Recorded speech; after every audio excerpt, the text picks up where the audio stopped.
also say a big thank you to Coventry University for allowing us this space this morning. Ultra high tech all around us. The modern Labour Party, ultra high tech. You're supposed to laugh at that point.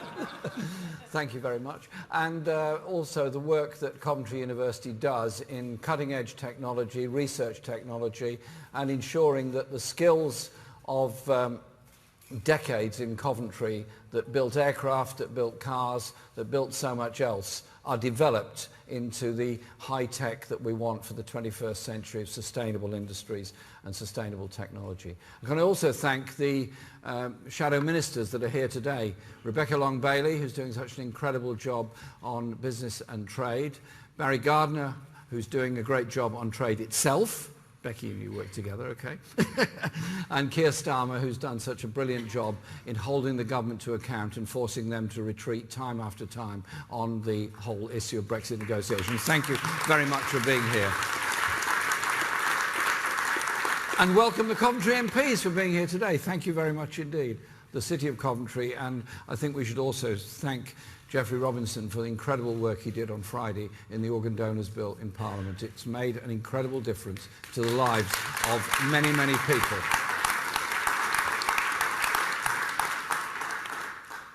It's long been at Britain's industrial heartland is where we are now, and now set to be our next City of Culture. So well done Coventry on that, and I look forward to joining in the City of Culture celebrations. And indeed I was given a book of photography within the Asian community this morning by the university, which I will treasure. Thank you. Next month the government will embark on the second and most crucial phase of negotiations to leave the European Union, to set the terms of Britain's relationship with the EU for the long term. We're now 20 months on from the referendum that voted to leave, and a year on from the triggering of Article 50. But the country is still in the dark about what this divided Conservative government actually wants out of Brexit.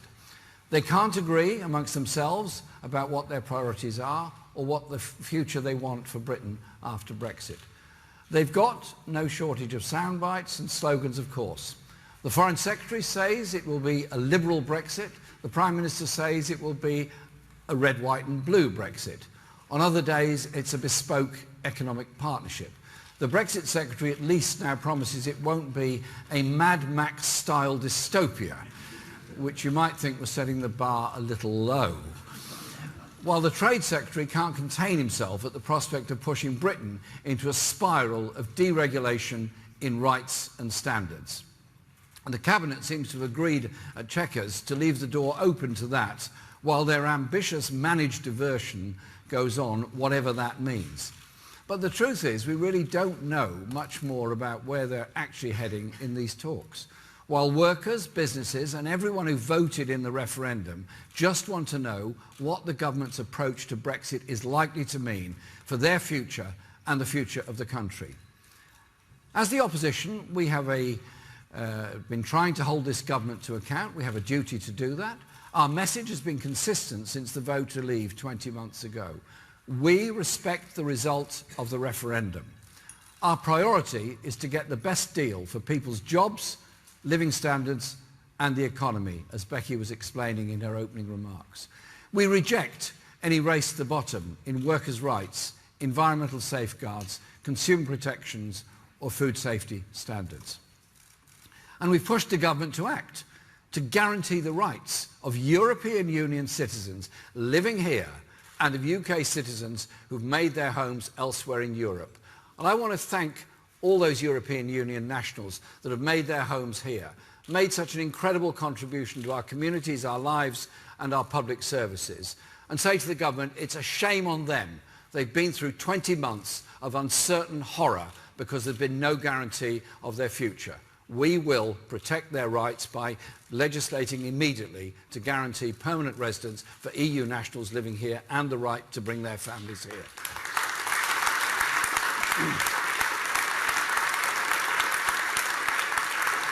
We also want to ensure as a transition period on the existing terms. That was the very strong point that Keir and other colleagues put in Parliament, which would minimise disruption and avoid an economic cliff edge. to avoid any return to a hard border in Northern Ireland, and to guarantee Parliament a meaningful vote on the final deal. The Conservative government has dithered and delayed. Their divisions, their incompetence and their deregulation obsession risk putting jobs and living standards at risk as we leave the European Union. This is an economy that has already been damaged by 8 years of Conservative austerity, where wages are still lower today than they were a decade ago, where productivity lags dangerously behind other major economies, where the government has failed to invest and modernise, where more people are living in poverty, and where closing the deficit that was due to be eradicated in 2015, then 2016, then 2017, then 2020, and now been put back to 2025. After years of Tory bluster and slogans, the Conservatives have been found out. They have no economic plan and they have no Brexit plan. Every so often they wheel out Boris Johnson to promise once more they'll cough up more money for the NHS after Brexit. And they've spent the last 8 years not giving money to the National Health Service that so desperately needs it. Even while they've been able to find billions of pounds, billions, to cut taxes for the richest corporations, to cut capital gains tax for the super rich elite, and to scrap the 50% rate for the richest too. And found billions more to cut inheritance tax on the wealthiest estates and to slash the bank levy. Yet the National Health Service has been subjected to the longest financial squeeze in its history. This is a government that failed our NHS pre-Brexit and during Brexit, and certainly can't be trusted with the NHS post-Brexit. Labour will give the NHS the resources it needs, because we will raise tax on the top 5% and big businesses, those with the broadest shoulders to pay, not by making up numbers and parading them on the side of a bus. We will fund, and we will use the funds returned from Brussels after Brexit to invest in our public services and the jobs of the future, not tax cuts for the richest. Today,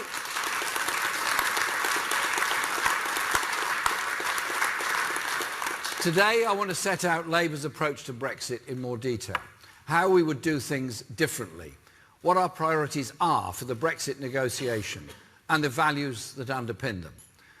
The first is our overriding mission, that whatever is negotiated must put people's jobs and living standards first. The Brexit process must not leave our people and country worse off. We're committed to building a more prosperous and more equal Britain, in which every region benefits and no community, absolutely no community, is left behind. As we set out in our manifesto, and that is what underpins our approach to Brexit. The second is unity. Most people in our country, regardless of whether they voted Leave or Remain, want better jobs, more investment, stronger rights and greater equality. So we will not let those who want to sow divisions drive this process. No scapegoating of migrants, no setting one generation against another, and no playing off the nations of the UK.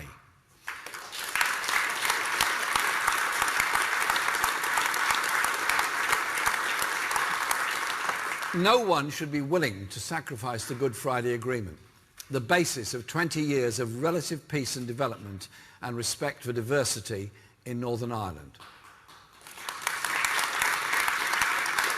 The Good Friday Agreement was a huge achievement, and on this anniversary of it, let's respect that and the achievement that went behind it and not allow that to be undermined during the Brexit process.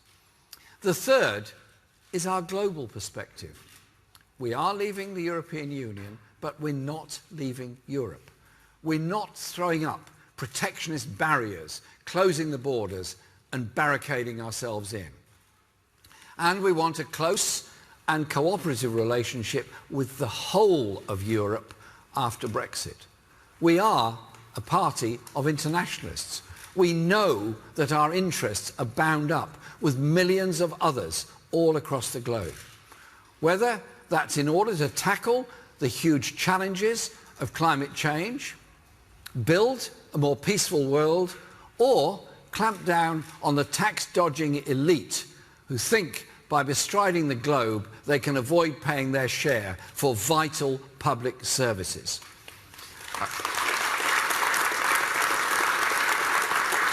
I want to address each of these principles today because together they define Labour's approach to Brexit, the Labour Party's values and what the next Labour government will seek to deliver in office. So many of the areas that voted to leave are the same areas that have lost out from years of chronic underinvestment. Areas where too many people are held back by the lack of opportunities. Where people fail, the system is rigged against them.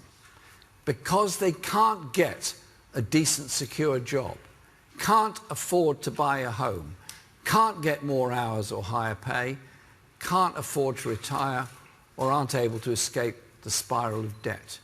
You can't replace secure jobs in manufacturing or mining with sport direct and insecure work like that. You've got to do better than that as a society and a country, and we're determined to do that.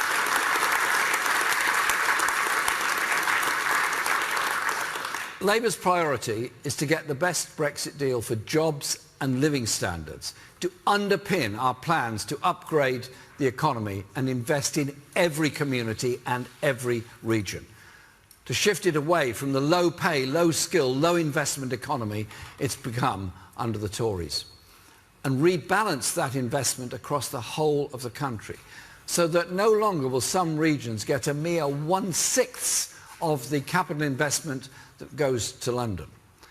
That's why Labour wants a Brexit for all our people, one that offers security to workers in the car industry worried about their future, hope to families struggling to pay the bills each month, and opportunity to young people wanting a decent job and a home of their own. These are the people we are thinking of and working for.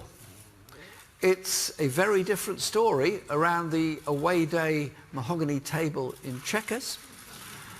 The government seems much more concerned about cutting deals with each other for their friends and their funders from the City of London. Labour is looking for a Brexit that puts the working people first. Leaving the EU, whatever that exit date comes, risks delivering a shock to the EU economy unless the right plans and protections are in place to allow the kind of investment and economic transformation programme that the country needs and that Labour is committed to. For 45 years, our economy has become increasingly linked to the European Union, and many of our laws and regulations set and monitored by joint European authorities, from implementing rules on the use of pesticides to assessing the levels of fluoride in our drinking water. The European Food Safety Authority plays a vital role in monitoring the substances used in manufacturing or growing our food, using the latest scientific evidence to assess whether substances are likely to have harmful effects on human or animal health. While the European Chemicals Agency carries out the vital task of evaluating and authorising chemicals as safe for use. And many businesses have supply chains and production processes interwoven throughout Europe. Take the UK car industry, which supports 169,000 manufacturing jobs, 52,000 of which are here in the West Midlands. If we look at the example of one of Britain's most iconic brands in this sector, let's look at the Mini. We begin to see how reliant our automotive industry is on a frictionless, interwoven supply chain. A Mini will cross the Channel 3 times in a 2,000-mile journey before the finished car rolls off the production line. Starting in Oxford, it will be shipped to France to be fitted for key components before being brought back to BMW's Hams Hall plant in Warwickshire, where it is drilled and milled into shape. Once that process is complete, the Mini will be sent to Munich to be fitted with its engine, before ending its journey back at the Mini plant in Oxford for final assembly. If that car is to be sold on the continent, then many of its components will have crossed the Channel 4 times. The sheer complexity of these issues demand that we are practical and serious about this next stage. I want to pay tribute to Keir, Rebecca, Barry and Emily Thornberry, who are grappling with these issues. They are serious and united in their work. Now, I don't do personal in politics, but let me simply say this: it's in a bit of a contrast to what's going on the other side of the House of Commons chamber. I'll just leave it at that. I don't want to tread on difficult corns that people are suffering from. It makes no sense for the UK to abandon EU agencies and tariff-free trading rules that have served us well, supporting our industrial sectors, protecting workers and consumers, and safeguarding the environment. If that means negotiating to support individual EU agencies rather than paying more to duplicate those agencies here, then that should be an option, not something ruled out because of some phony jingoistic posturing by the Foreign Secretary. So we will want to remain a part of agencies like Euratom, regulating nuclear materials in energy and, crucially, in health sectors as well. And programmes like Erasmus, from which this university benefits greatly, with students from Britain studying across Europe and European students coming here to study. That enriches the lives of students on both sides of the Channel and all across the continent. It serves our interests, it serves the interests of young people all across Europe to maintain membership of Erasmus. We're leaving the European Union, but we're still working with European partners in the economic interests of this country. When 44% of our exports are to the EU countries and 50% of our imports come from the EU, then it's in both our interests for that trade to remain tariff-free. It would damage businesses that export to Europe and the jobs that depend on those exports for there to be the additional costs of tariffs. And it would damage consumers here, already failed by stagnant wages and rapidly rising housing costs. So we will remain close to the EU, that's obvious. Every country, whether it's Turkey, Switzerland or Norway, that is geographically close to the EU without being an EU member state, has some sort of close relationship with the EU. They're some more advantageous than others, and Britain will need a bespoke, negotiated relationship of its own. During the transition period, which was proposed by Labour in the first place, Labour would seek to remain in a customs union with the EU and within the single market. That means we would abide by the existing rules of both during transition. That is, so the government, businesses and workers only have to make one adjustment from the current situation to the final terms. Labour spelled out the need for a stable transition period last summer. Both the TUC and the CBI agree on that. We thought the government had accepted that case, but they now seem to be, very surprisingly, in disarray on this issue yet again. Time after time with this government, anything agreed at breakfast is being briefed against by lunch and abandoned by tea time. Disarray is, it seems, the new strong and stable. And the government's muddle and division risk the costly adjustments for both government and businesses, from the current terms to the transitional terms, and then again to the final terms. Labour would seek a final deal that gives full access to European markets and maintains the benefits of the single market and the customs union, as the Brexit Secretary David Davis promised in the House of Commons, with no new impediments to trade and no reduction in rights, standards and protections. We've long argued that a customs union is a viable option for the final deal. So Labour would seek to negotiate a new, comprehensive UK-EU customs union to ensure there are no tariffs with Europe and to help avoid any need whatsoever for a hard border in Northern Ireland.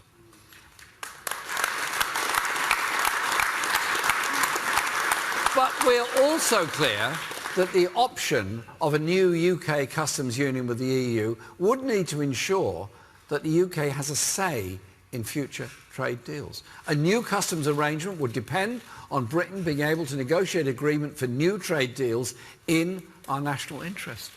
Labour would not countenance a deal that left Britain as a passive recipient of rules decided elsewhere by others that would mean ending up as a mere rule taker. In contrast, the Conservative government has moved from saying it wanted trade with the EU after Brexit to be tariff-free to saying it wants it to be as tariff-free as possible, quite significant change. In which sectors of the economy and industry does the government think would be acceptable for there to be tariffs? They should let us know. Like with so much else, they haven't spelled that out 20 months after the referendum. But that is the consequence of ruling out the option of a customs union, which the government has done. So I appeal to MPs of all parties, be prepared to put the people's interests before the ideological fantasies, to join us in supporting the option of a new UK customs union with the EU that would give us a say in future trade deals. Labour respects the result of the referendum and Britain is leaving the EU, but we will not support any Tory deal that would do lasting damage to jobs, rights and living standards. Some seem very keen on downgrading our trading links with Europe. But we do not believe that deals with the US or China would be likely to compensate for a significant loss of trade with our neighbours in the European Union, and the government's own leaked assessments show exactly that. Both the United States and China have much weaker standards and regulation. Those deals would risk dragging Britain into a race to the bottom on vital protections and on rights at work. Environment, consumer and rights at work are pretty central to everything the Labour Party believes in. And, let me make this clear, we're implacably opposed to our National Health Service or any other public services being part of a trade deal with Trump's America or a revived transatlantic trade and investment partnership style deal with the EU, which would open the door to a flood of further privatisation of public services and our National Health Service.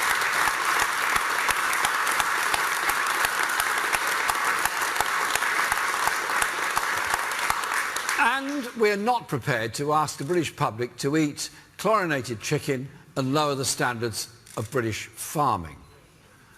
We would ensure there will be no reduction in rights, standards or protections and instead seek to extend them.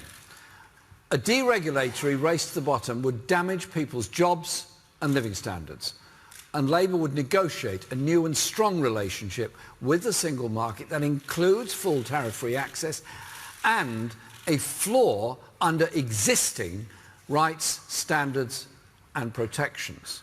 That new relationship would need to ensure we can deliver our ambitious economic programme, to take essential steps to intervene, upgrade and transform our economy, to build an economy for the 21st century that works for the many, not just the few. Labour has set out how we would create a national investment bank to drive investment in every community through a network of regional development banks, so that every area has an industrial strategy based on investment in a high-skill, high-wage, high-productivity economy. And through our $500 billion National Transformation Fund, we would invest in a decade-long programme of renewal, so that Britain has the infrastructure that matches, if not exceeds that, of other major economies. In our transport networks, our energy markets and our digital infrastructure, too often Britain lags well behind. So we'd also seek to negotiate protections, clarifications or exemptions where necessary in relation to privatisation and public service competition directives, state aid and procurement rules and the Posted Workers Directive. We cannot be held back inside or outside the EU from taking the steps we need to support cutting-edge industries and local businesses and stop the tide of privatisation and outsourcing, or from preventing employers being able to import cheap agency labour to undercut existing pay and conditions and result in grotesque levels of exploitation of vulnerable workers and loss of jobs to others and huge profits to the employer in the middle of that. We would deal with that.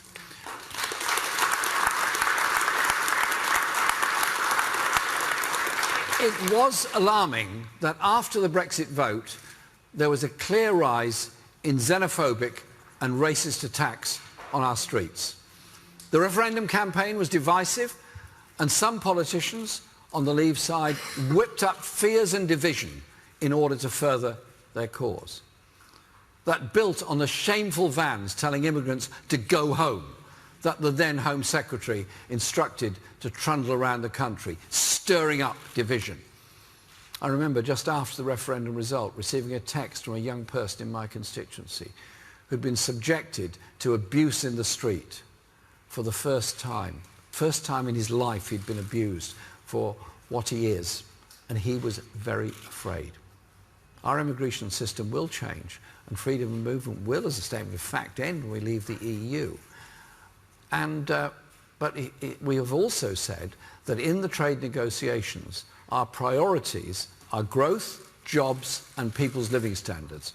We make no apologies for putting those aims before bogus immigration targets. Labour will design our immigration policy around the needs of the economy based on fair rules and the reasonable management of migration. Every industry needs workers. There is a skill shortage in Britain, and our National Health Service is already suffering because large numbers of EU staff have gone home because they're frightened of the future in Britain. We want to turn that around. They're welcome to stay, welcome to work here, and we need their skills and we need their dedication to public service. And under Labour, we'll make sure that happens. We would not do what this government is doing and start from rigid red lines on immigration and then work out what that means for the economy afterwards. As Diane Abbott, our Shadow Home Secretary, set out last week, we do not begin with how do we reduce immigration and to hell with the consequences. These are Tory policies and Tory values. Part of the reason why net migration has been relatively high in recent years is because of the skills shortage in the UK labour market. At the general election, Labour set out plans to invest in a national education service with free college, university training places to tackle those shortages and not drive young people into debt just because they want to get a university education. But people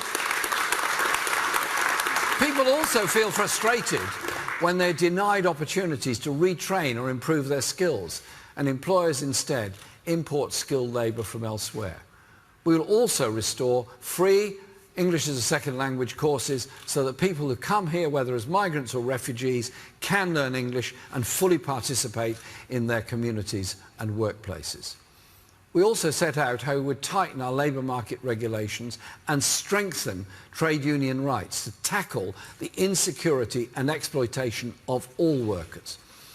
When migrant workers come to Britain, they must not be exploited or used to undercut or suppress better working conditions or higher pay. Those issues can only be tackled by stronger employment law to stop employers being able to import cheap agency labour to undercut existing pay and conditions. Collective agreements and sectoral bargaining must become the norm. Labour stands for the rate for the job, not a race to the bottom. But let's also be clear, it's not migrants that drive down wages. It's bad employers that cut pay and bad governments that allow workers to be divided and undermined. And they want unions to be weak and passive. We will strengthen our employment law, invest in the skills of workers in Britain so they can progress. And we will oppose all those who, instead of seeking to solve problems, seek to scapegoat instead. The devolution of the last Labour government completed the peace process in Northern Ireland, which we must cherish. The Good Friday Agreement was a great achievement, and I pay tribute to the work done by the Prime Minister, Tony Blair at the time, Mo Mowlam, and many others who worked so hard on all sides in Northern Ireland to secure that agreement. We must continue to support the restoration of the Northern Ireland Assembly and to ensure we maintain the situation of no hard border in Northern Ireland. The previous Labour government also brought powers closer to home in Scotland and Wales, establishing the Scottish Parliament and the Welsh Assembly. And so Labour believes that powers over devolved policy areas currently exercised by the EU should go directly to the relevant body devolved after Brexit. So that power is closer to the people. That is the same principle that informs the regional development banks that the next Labour government will deliver. The constitution of the Labour Party includes a commitment to support the United Nations, a promise, and I quote, to secure peace, freedom, democracy, economic security and environmental protection for all. Some want to use Brexit to turn Britain on itself, seeing everyone as a feared competitor. Others want to use Brexit to put rocket boosters under our current economic system's insecurities and inequalities, turning Britain into a deregulated corporate tax haven with low wages, limited rights and cut-price public services in what would be a destructive race to the bottom. Labour stands for a completely different future, drawing on the best internationalist traditions of the labour movement and of this country. We want to see close cooperative relations with our European neighbours outside the EU, based on our values of internationalism, solidarity and equality, as well as mutual benefit and fair trade. We're proud that Britain was an original signatory to the European Convention of Human Rights in 1948, and in 1998 Labour's Human Rights Act enshrined that in law. So Labour will continue to work with other European allies, including through the Council of Europe, to ensure our country and others uphold our international obligation. We must work with other countries to advance the cause of human rights, to confront the four greatest and interconnected threats facing our common humanity. First, the growing concentration of unaccountable wealth and power in the hands of a tiny global corporate elite. We must challenge that, working with our European neighbours to stop those who would play one country off against another, or those who hide their wealth offshore in order to avoid paying their dues to fund the public services that they all use at some point in their lives. The second, climate change, which is creating instability and fueling conflict across the world and threatening all our futures. No matter how much we inform them, pollution stubbornly, very disrespectfully, refuses to respect national borders. We can only tackle climate change, pollution and environmental degradation by working together, and many of our closest allies in that struggle are in Europe. The Green Alliance estimates that trade in low-carbon goods and services contributed over 42 billion to the economy in 2015. The UK low-carbon and renewable energy sector was expected to increase fivefold by 2030, potentially bringing 2 million jobs and contributing more than 8% to UK's national output. But that needs us to maintain our standards and ensure barrier-free trade in low-carbon goods. Those include eco-design and energy labelling standards, greenhouse gas emission standards for vehicles, and internal energy market construction product standards, chemical regulation, and nuclear safety and safeguards. So the importance of getting our Brexit settlement right is vital in this area, both in terms of Britain's industrial role in reducing climate change and in terms of protecting jobs and industry. Thirdly, There are unprecedented numbers of people fleeing conflict, persecution, human rights abuses, social breakdown and climate disaster. The global refugee crisis is huge, and there are 65 million refugees across the world. That's the equivalent of the entire population of Britain. That crisis is a challenge, much of which is on the borders of Europe. And that challenge can be met by coordinating with neighbours, both to crack down on people smugglers who put men, women and children at sea in unseaworthy vessels, as Operation Sophia tried to rescue those from the seas around Europe, as too many desperate people are drowning in pursuit of sanctuary. These are people who are simply seeking refuge from cruelty and suffering. They want to make a contribution, but for accident of birth, it could be any of us. Let's have the hand of humanity to refugees around the world, not blame them for the problems that they're fleeing from.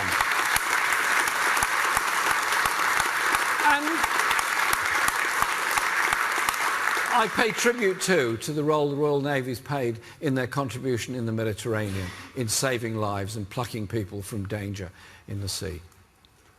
And finally, I want to briefly address the use of unilateral military action and intervention rather than diplomacy and negotiation to resolve disputes and change governments. Let's learn the lessons of Iraq, Libya and Afghanistan, and be clear that we will not take our country down the road of regime change wars again.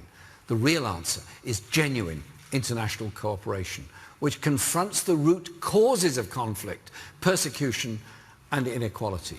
And we will continue to play a role in partnership with the EU in that effort. We live in a globalised world. The lives we lead are dependent on the work of others and our trade with those from around the world.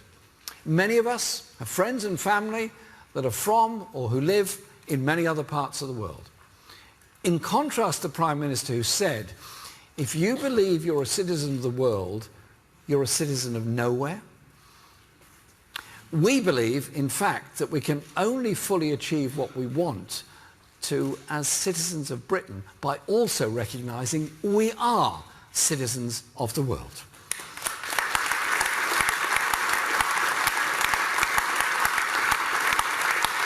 I have long opposed embedding of free market orthodoxy and the democratic deficit in the European Union. That's why I campaign to remain and reform in the referendum.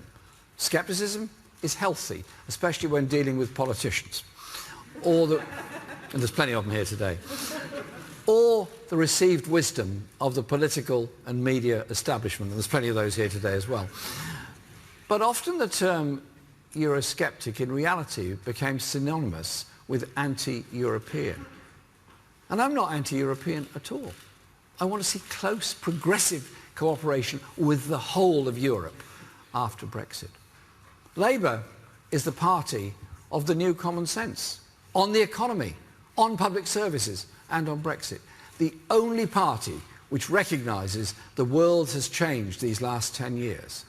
And no, we cannot continue with widening inequality, deregulation of industry and privatisation of public services.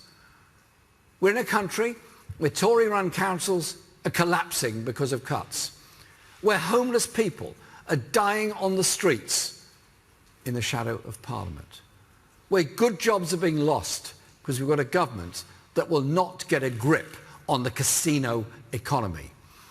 In or out of the European Union, we have to deal with that reality, the reality of market failure and of austerity. The free market has not worked in the banking sector. It's not worked in the water industry. It's not worked in the energy utilities, and it has crashed in outsourcing. It's failed our fragmented railways, and it has led to a labour market where abuse is rife. The European Union is not the root of all our problems, and leaving it will not solve all our problems. Likewise, the EU is not the source of all enlightenment, and leaving it does not inevitably spell doom. There will be some who will tell you Brexit is a disaster for this country, and some will tell you that Brexit will create a land of milk and honey. The truth is more down to earth, and it's in our hands. Brexit is what we make of it, together. the priorities and choices we make in negotiations. The Conservative government is damaging our country, and their priorities for Brexit risk increasing and exacerbating that damage. But I also know what a Labour government could do for this country, and that our priorities for Brexit negotiations are the right ones. To create a country that works, really does work, for the many, not the few. Thank you very much.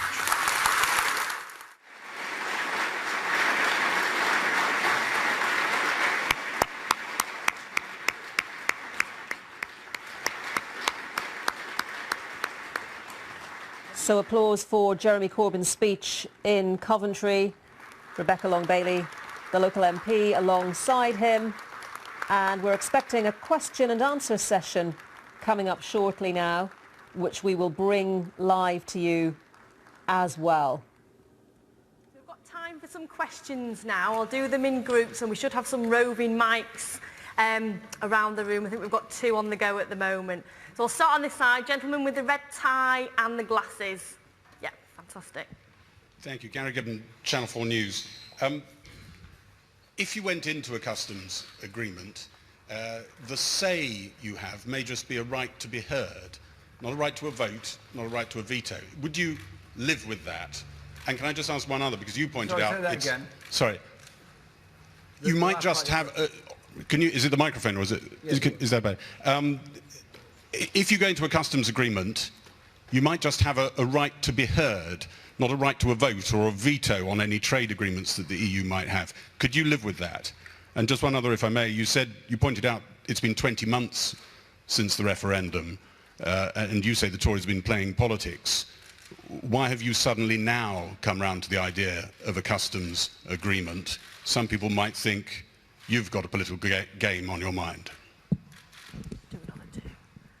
Got the lady sat down with the blue dress on, just a little bit further along.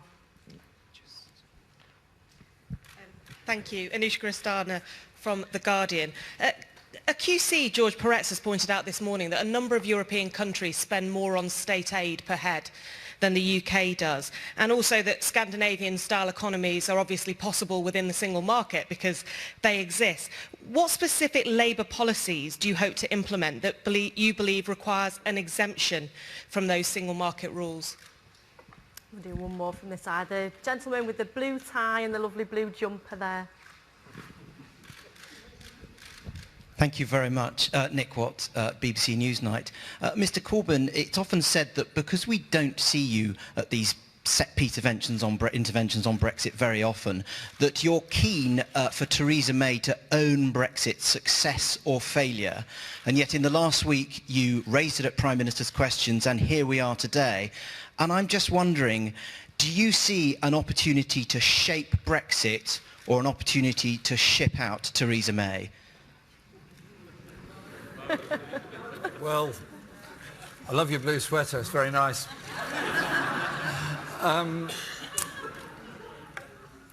We have a team. I know it's a bit of a difficult concept for the Tory party to understand. We actually have a team. It's called the Shadow Cabinet. It's called our Brexit negotiating team, and we've travelled far and wide. I've travelled over many parts of Europe. I've maintained a very close relationship with colleagues of the Party of European Socialists and developed that understanding because we want an alliance with them in the future. Indeed, I think I've attended more meetings of the Party of European Socialists than any Labour leader in the past. And our team is obviously part of that. I did raise these matters with the Prime Minister at question time last week, as you know, and you'd heard all of that. And we will continue making these interventions.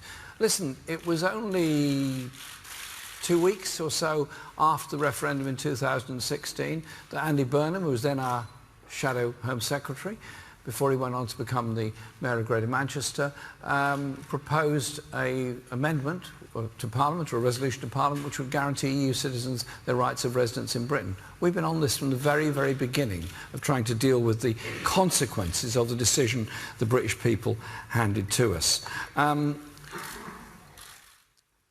On the points that Anushka raised from The Guardian, the issues are of competition rules and the issues are of the rules on state aid. And, for example, the nationalisation of RBS, in order to accommodate European rules, was accompanied by the selling off of some of the best parts of RBS, and the public was left with the remainder.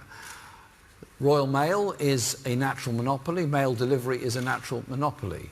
I do not agree with or accept the idea there has to be competition in mail delivery. After all, we all have one letterbox, and it's much more efficient to have one postal delivery person coming down the street rather than 3 or 4 from different or competing companies. And likewise, the idea of sort of competition in water supply is a little odd when there's only one water pipe comes to each house. And so the idea that the competition rules work for the benefit of all is, we do not believe to be the case, and we set out very clear in our manifesto, which did receive a huge degree of support, was public ownership of water and mail, and also of train operating companies. On the point raised by Channel 4, I've set it out in the speech what we want to achieve. What we're going to achieve is our right to be able to negotiate and consult at the same time with the European Union on the sort of trade agreements that we make, and also to influence them on the sort of trade deals that are made with the rest of the world. For example, EU trade agreements at the moment have a human rights clause in them, very seldom enforced. They also have what I hope would be much stronger clauses on workers' rights and opportunities in third world countries or non-European countries from which goods are imported. I would want to see those things stronger, and the Labour government would be committed to making those things stronger. Does that mean we have to be passive takers? No. We are a large economy, we are an important part of the world trade system, and we would obviously negotiate to achieve that. Barry has set this out very clearly in many debates in Parliament. I have a second part of the question. What took you so long? Some people might think you want to play politics now with this issue. Well, that's a really strange question, because I, as you know, spend a lot of time travelling around the country doing campaigning meetings. The issues surrounding Brexit come up all the time, and we thought it would be helpful if, as the second stage of negotiation beginning, we set out our views here today, which is exactly what we're doing. And thank you for coming along. Okay, any more questions? We've got a lady in a blue dress down there. You mentioned, hi, I'm Polly from Free Radio News. You mentioned about the automotive industry in Coventry. Jaguar Land Rover said last week that they would suffer dire consequences from the impacts of Brexit and thousands having to pay for it with their jobs. First of all, what do you say to that? And second of all, would your plan then reassure them of those fears? I'll do another 2. Got the gentleman behind with the fetching scarf on there. Thank you. Ben Kentish, The Independent. Mr Corbyn, you talked again today about the need to maintain a soft border in Northern Ireland. You admitted that staying in the customs union would only help that aim. The EU said repeatedly that the only way to guarantee that there's not a hard border is to stay in the single market. If it comes down to it and that does prove to be the case, are you saying they're wrong on that, or would you countenance leaving on the table the option of staying in the single market? We've got a gentleman just on the little bit further back with the beard, trendy beard there. Charlie Cooper from Politico. There was a new campaign group formed a few weeks ago called Our Future, Our Choice. It's a youth campaign group, and their main purpose is to persuade you, Mr Corbyn, to back a second referendum on membership of the EU. You believe in the power of grassroots campaigns to change minds. Is there any chance they could ever change your mind on this?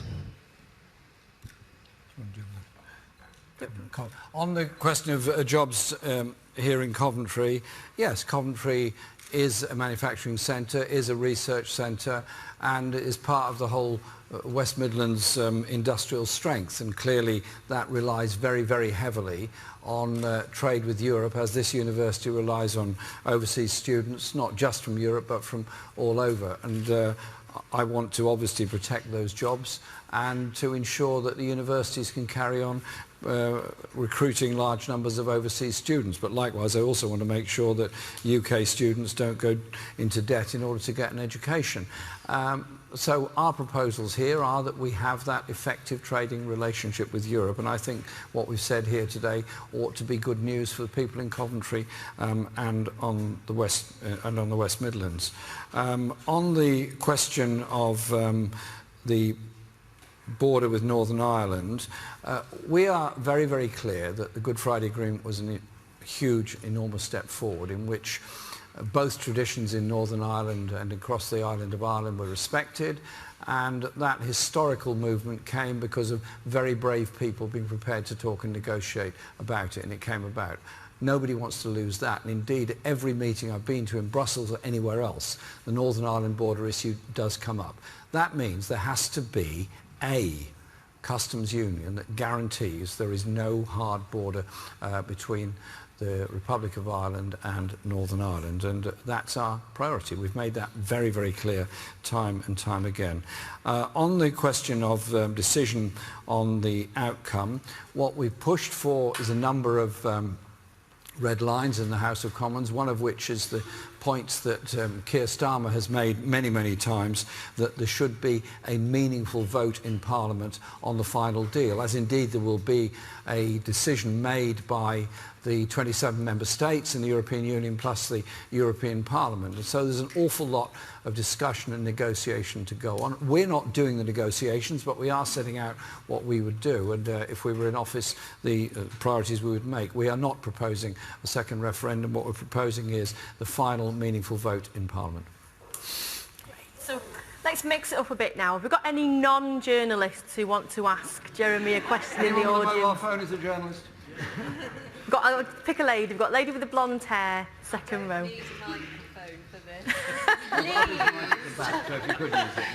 I want to say, please, will you hurry up and be our Prime Minister?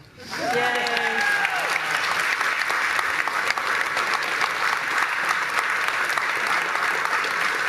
Okay, we've got time for another 2 questions then. Gentleman with the blue shirt sat a couple of rows back there. Standing up now. Following on from that, Andy Bell, 5 News. Mr. Corbyn, sorry, following on from that, with this new shift in policy, is it your hope, your intention, that Labour MPs will now be able to join with Conservative rebels, defeat the government in Parliament, and maybe precipitate an election? One more before we go home. I'll go to this side. Gentleman there with the coat on and the glasses and the beard. Thank you very much. Thank you very much. In Coventry, we've got an issue, probably so up and down the country, the police shortage on the streets. Certainly my ward, which I represent, Binley and Willenhall, there has been a meetings with residents and so on. I think it's up and down the country. Police is starving of the resources. Is there any possibility Labour government can look into it and make sure there's adequate policing on the street and there's no vigilantes on the streets? Thanks for that, the last question. I'll answer the other 2 as well. We are pledged to increase police numbers by 10,000, or put 10,000 more police officers there. I was with David Jameson on Saturday in Stourbridge, who is the Police and Crime Commissioner, and I was talking to police officers and the community there. They're losing their PCSOs. Other parts of the country are also losing their PCSOs. So that sense of community cooperation between the police and local citizens is lost, and the police only then come in when there's a dire emergency or a major crime. That is not a good way forward. If we're to deal with issues of antisocial behaviour, of low-level abuse, of higher-level abuse, of knife crime and really serious issues like that, you don't achieve it by reducing police numbers. You can't solve it all on a computer in a desk somewhere. It's only achieved by PCSOs who understand the community and out on the streets. I spent part of last week I was in Great Yarmouth, and I spent a while talking to 2 local police officers who'd both been on the same area for 10 years. They knew everybody in the community. They knew all the strains and stresses, and they were able to relate to that community, and the community related to them.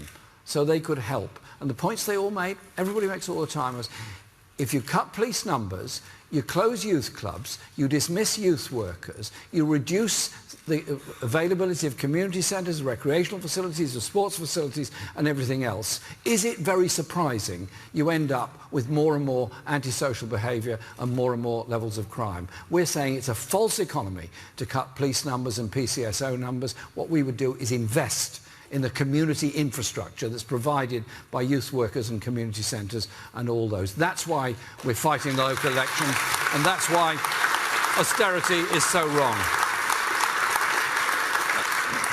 Andy, thanks for your question. Look, we're putting our views to Parliament. We are not in a majority.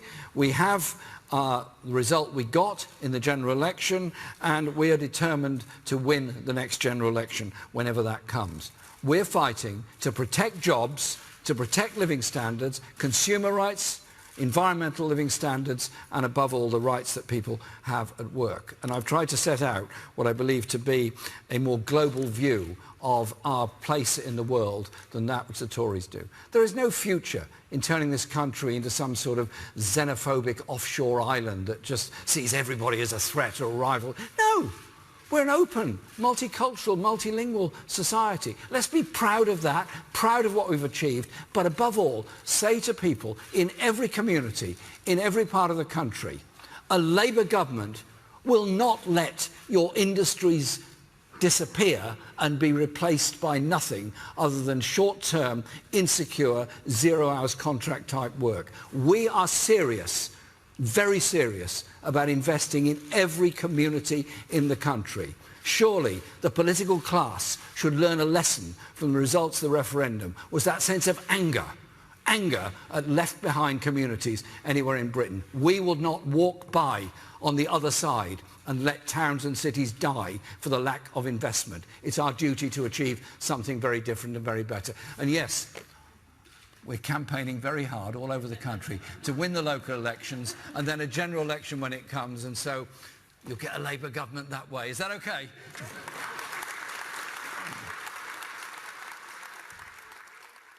We will make America great again.